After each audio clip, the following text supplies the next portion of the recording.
ভুলেও বিছানায় বসে খাবার খাবেন না, তাহলে এই তিনটি বিপদ আপনাকে ভোগ করতে হবে। মৃত্যুর আগে একবার হলেও এই তিনটি বিপদ আপনার সংসারে আসবেই। যাদের বিছানায় বসে খাবার খাওয়ার অভ্যাস তারা অবশ্যই ভিডিওটি সম্পূর্ণ দেখবেন এবং সতর্ক হয়ে যাবেন। রাসূলুল্লাহ সাল্লাল্লাহু আলাইহি ওয়াসাল্লাম কেন বিছানায় বসে খাবার খেতে নিষেধ করেছেন, শুনলে আপনার চোখ কপালে উঠবে। প্রিয় দর্শক, আপনি যদি রাসূলুল্লাহ সাল্লাল্লাহু আলাইহি ওয়াসাল্লামকে ভালোবাসেন অবশ্যই আলহামদুলিল্লাহ কমেন্ট করবেন এবং ভিডিওটি যথেষ্ট পরিমাণে শেয়ার করে সকলকে সাবধান করে দিবেন। হিন্দু মুসলিম সকলের উচিত ভিডিওটি সম্পূর্ণ দেখা, কারণ এই অভ্যাসটি আমাদের সকলের মধ্যে রয়েছে। বিছানায় বসে যারা খাবার খায় তাদের সর্বপ্রথম যেই অসুবিধা বা বিপদ লেগে থাকে তা হলো কারণে অকারণে স্বামী স্ত্রীর ভেতরে ঝগড়া বিবাদ লেগে থাকা। সকলের ঘরে খারাপ ভালো উভয় জিন রয়েছে, কিন্তু খারাপ জিনগুলো ওই সকল মানুষকে খুব দ্রুত প্রভাবিত করতে পারে যারা বিছানায় বসে খাবার খায়। যে বিছানায় আপনি মিলন করেন, শয়ন করেন, সেই বিছানায় বসে খাবার খেলে শয়তানের বদ নজর লাগে এবং সংসারে ঝই ঝামেলা লেগেই থাকে।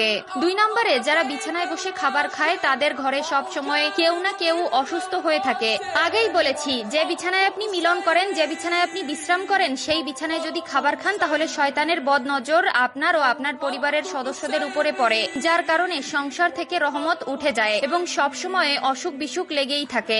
যাদের বিছানায় বসে খাবার খাওয়ার অভ্যাস রয়েছে তারা অবশ্যই এই বিষয়টি ত্যাগ করবেন। আমার জন্য নয়, আপনার ও আপনার পরিবারের ভালোর জন্যই বললাম। মানবেন কি মানবেন না সেটা একমাত্র আপনার একান্ত ব্যক্তিগত বিষয়। যারা বিছানায় বসে খাবার খায় তাদের সংসারে ঘন ঘন ঝগড়া বিবাদ হতেই থাকে। কোনো কারণে বা অকারণে ছোট ছোট বিষয় নিয়ে খারাপ পরিস্থিতি সৃষ্টি হয়। 3 নম্বরে, যারা বিছানায় বসে খাবার খায় তাদের বাসায় যতই টাকা আসুক না কেন সেই টাকার বরকত হয় না। তাদের টাকা কোথাও না কোথাও বাড়তি খরচ হয়ে যেতে থাকে।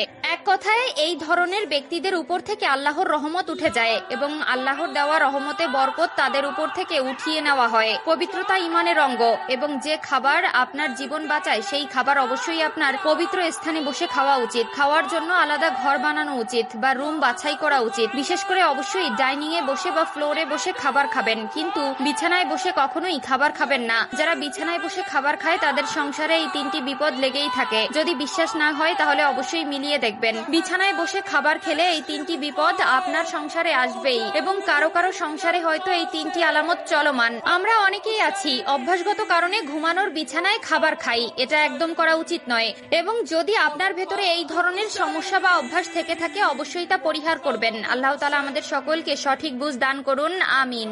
বেশি কথা না বলে আপনাদের জানিয়ে দেব নারীদের কোন 3টি ভুল তার সংসার ভাঙার মূল কারিগর। 1 নম্বরে হচ্ছে অতিরিক্ত জেদ। প্রিয় দর্শক, অবশ্যই আপনারা মিলিয়ে নেবেন, প্রত্যেকটি ডিভোর্সের পেছনে একটি সমস্যা থাকে। নারীদের অতিরিক্ত জেদের কারণে 10টি সংসারের মধ্যে 9টি সংসার ভেঙে যায়। 2 নম্বরে যে ভুলটি মেয়েরা সবসময় করে থাকে